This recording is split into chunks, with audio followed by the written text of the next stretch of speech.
Hey everybody, welcome back to the shed. I'm Troy, this is Dave. Hey folks. Today we're talking about the top 3 incarcerated artists. But before we get started, I want you to leave your picks below, see if they match ours. Also, make sure to subscribe to the channel and like this video. In the history of popular music, there's been many artists that have found themselves on the wrong side of the law and saw them spend a stint in a joint.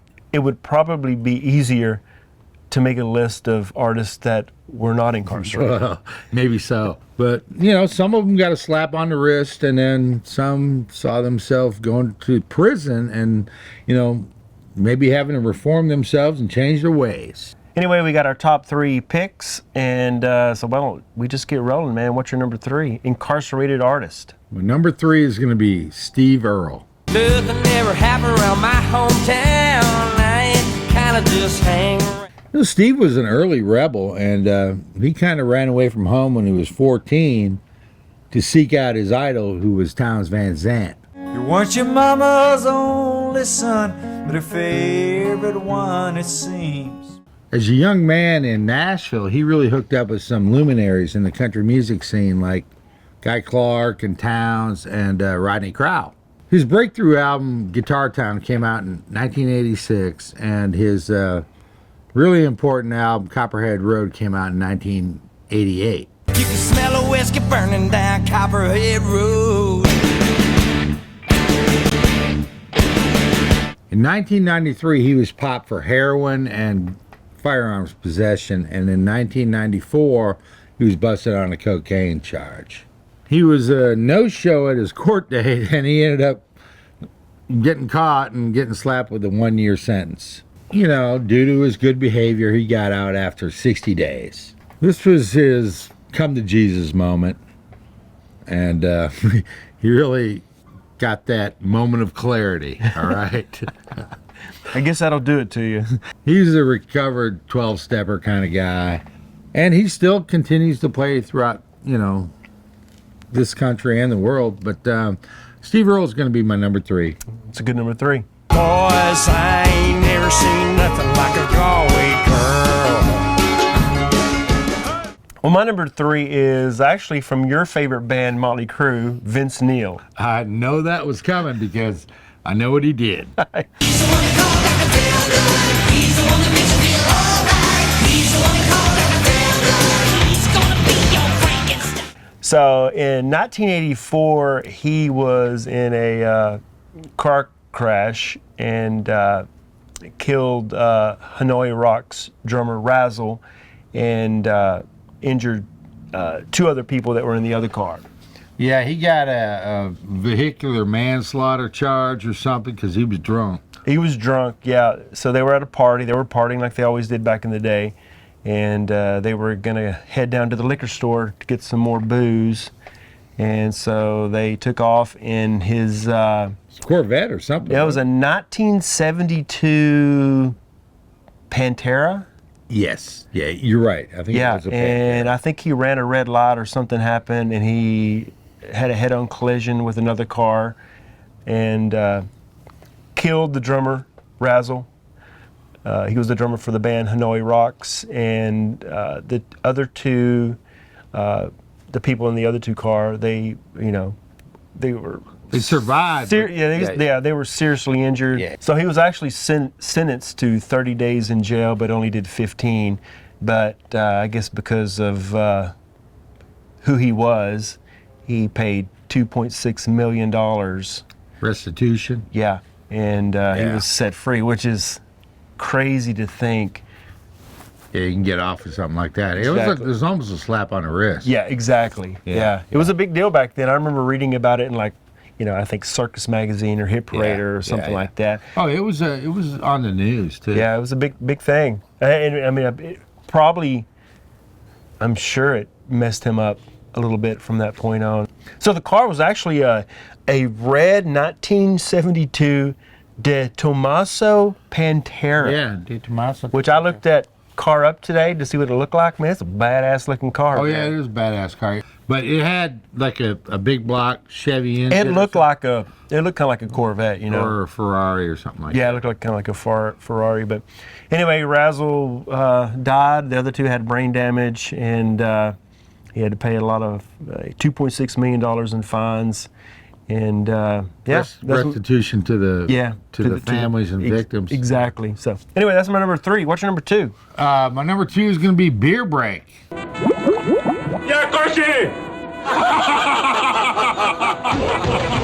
Broadway perkele since 1819. It's going to get interesting right now. I'm ready. All right, my number 2 is going to be James Brown. Ain't no drag. Papa's got a brand new bag. Often referred to as the hardest working man in show business and the godfather of soul, and he had a career that lasted, 50 years. James Brown was not a stranger to the justice system. And he kind of got an early start getting on the other side of the law. When he was 16 years old, he got convicted of theft and spent 3 years in juvie. In 1988, he was arrested on assault charges, and then a few months later, he was again arrested for drugs and weapons charges. And later that year, in September, famously was arrested after a high-speed chase, and I think a lot of people heard about this. It was in South Carolina. Yeah. He got popped again for, weapons, drugs, and assaulting a police officer. Oh my God. I hope we can find some video of that. After crossing the state line into South Carolina, the suspect attempted to run a roadblock. James had several more episodes in his life, which usually revolved around domestic violence and sexual abuse. He had a full life of fame and originality and certainly drama.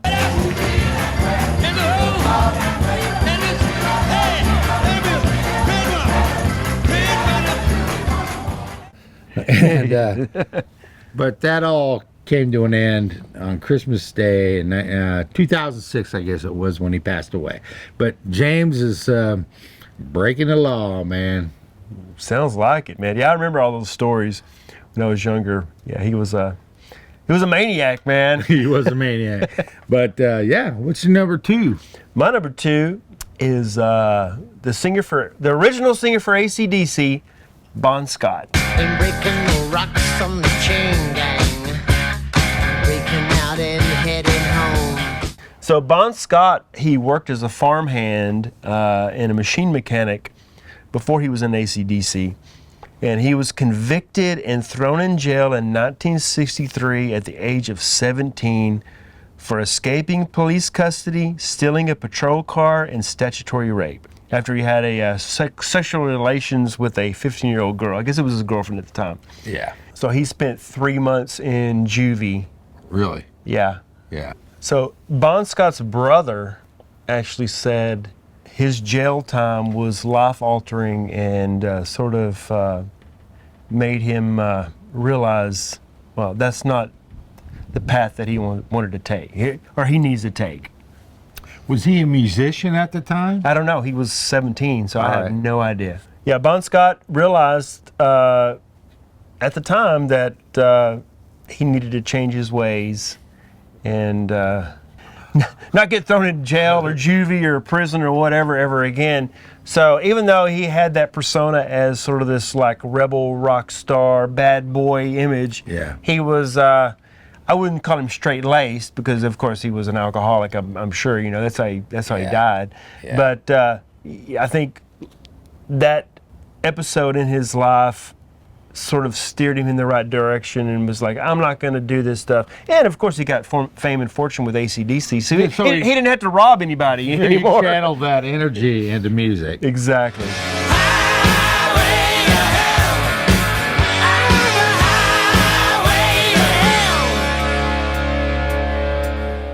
If you think about it, sometimes life screw-ups make you not want to screw up anymore. Well, like I talked about earlier, some of them reformed, and some of them... Like James Brown? I don't think he ever reformed. Yeah. I think maybe in his latter days he did, but He was going to be an old guy. Well, anyway. you know, young and dumb, man. You do stupid stuff, man. Well, he was You- old and dumb. Yeah, that's true. Well, you learn from your mistakes, man. Yeah. When you're a teenager in your early 20s, you do stupid stuff. God knows I did. Yeah. My number one is going to be David Crosby. I need a piece to be and not fall. Yes, it does. A piece to be. David Crosby was an original founding member of the Byrds and, of course, a member of Crosby, Stills, Nash, and Young. What's going on down under you? In the 1980s, David really got heavily into cocaine, although I'm sure that drug was in his system for quite some time. In 1982, he got arrested at Cardi's nightclub in Dallas for cocaine and firearms possession. From what I understand, he was like in the dressing room or the green room freebasing when the cops walked in. And, you know, I think he got probation for that.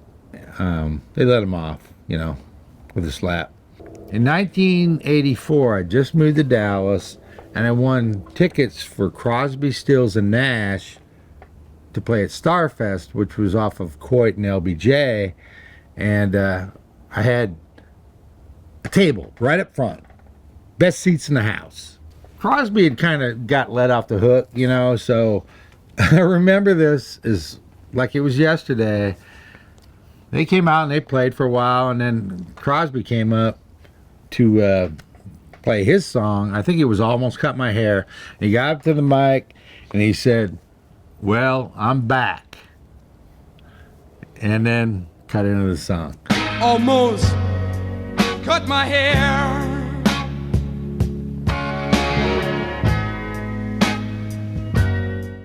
He was still, I'm sure, coked out at that point. I mean, I can say he was right over here, you know. I mean, I could see. But he sang beautifully and played beautifully, you know, whatever. You know, he, as addicts can do, you know. He was doing coke, so he was on key, on point, and he played great. A few months later, he got popped again and was put into a drug rehab facility in New Jersey.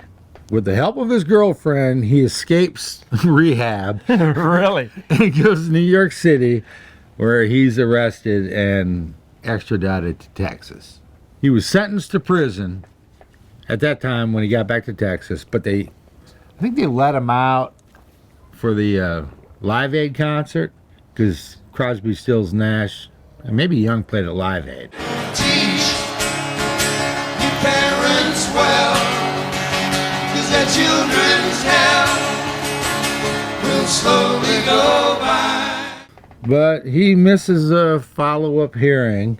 He doesn't show up, and the judge sentences, you know, David to Huntsville prison Oh, here wow. in Texas. Dang. Don't mess with Texas, huh? Don't mess with Texas. But, you know, David always credited that time in Huntsville with, you know, cleaning him up and, you know, allowing him to live, you know, because David was going to die. You know, he was definitely going to die from drugs. And then, of course, later he got, you know, liver cancer or something, and he got a liver replacement. And then, you know, he cheated death a lot, and he ended up living until, what was it? He died in 2023, I guess it was. But David is my number one incarcerated artist. That's a good one.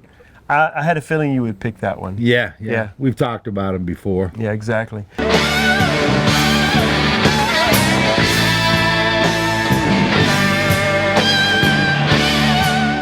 Well, my number one is Ozzy Osbourne.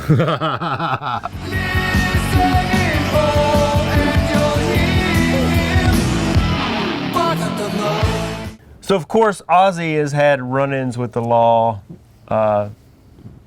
pretty much his whole life. Sure. But the first time was in 1965 when he was still a teenager.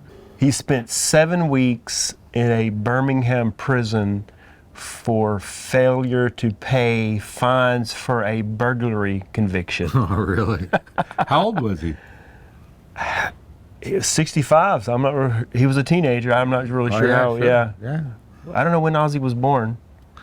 Well, I think Probably 15, 16. Sabbath album came out in 70, 70, so and he was probably like 15 or so. Yeah, probably. But the big one was in 1988 when he tried to kill his wife Sharon Osbourne. Right. Do you remember that? Yeah, sure.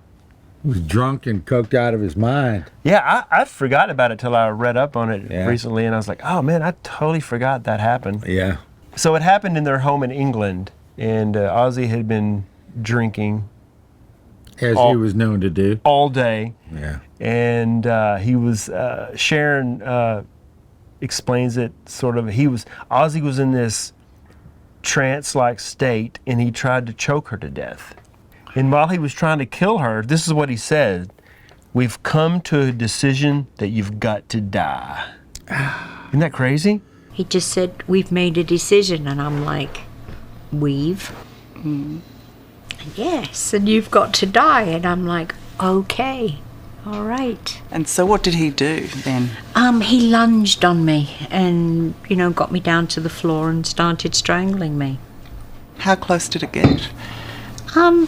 Pretty damn close. So he actually spent a few months in prison before Sharon decided to not press charges on Ozzy, and she helped him, get his act together and clean up and get off drugs and alcohol. I guess at that point, because I think even from that point on, even in the 90s and early 2000s, he was still pretty much an alcoholic. It took Ozzy a while, and it's good it was over there, because over here it may not matter if it's domestic violence, and That's true. I didn't you think about get that. Yeah. popped. It doesn't matter if they want to press charges or not. But you talk about a stand by your man kind of gal. Jeez, Sharon was I Ozzy's think savior. she's always seen dollar signs in Ozzy's eyes, I Well, guess. Yeah. maybe so, but she's had kids with him and stuff like that. So Yeah, that's there's a true. lot. That goes a long way, but A lot of history. Ozzy would he'd push the limits with everybody and his Oh, man. bandmates and everybody. So somehow that motherfucker's still hanging around. He's still alive, like one more year, man. Hopefully we can get him through one more year. They've got that big concert in England coming up this summer. It's going to be you heard about that? The final The last Black Sabbath concert, man. I've heard a lot of stuff about it, and I heard that he's only going to do a few songs, and he'll probably be in a wheelchair when he's doing Yeah, it. that's what's sad, man. Oh my And God. it's too bad, but we'll have to wait and see, because Ozzy's not looking great these days. Yeah, I know. So My son was like, "Hey, you going to go to that concert?" I'm like, "I wish I could, but it's a buy little." 2 tickets and take me, man. All right. That's pretty much it. You got anything else to say before we roll this sucker up? It was a fun list to look through, because there really were some crazy episodes, and The list is long for sure. And we've left out a lot. I tried to get it to ones that we talked about it beforehand. Like, is this an overnight stint or a couple days? I said, well, let's try to keep it to someone that went away for like at least. And I was trying to think of at least a couple that weren't obvious. Bon Scott. I mean, I didn't really know that story of Bon Scott. Of course, I knew Vince Neil, but I thought that was a big one for Motley Crue and Vince Neil and those guys in the 80s. What's involuntary manslaughter? Yeah. That's a big one for sure. So Drunk driving ain't no joke, man. it's no joke. Anyway, hey, thanks for hanging out with us in the shed tonight, and make sure to subscribe to the channel, like this video, and we'll see you next time. All right, later, fellas.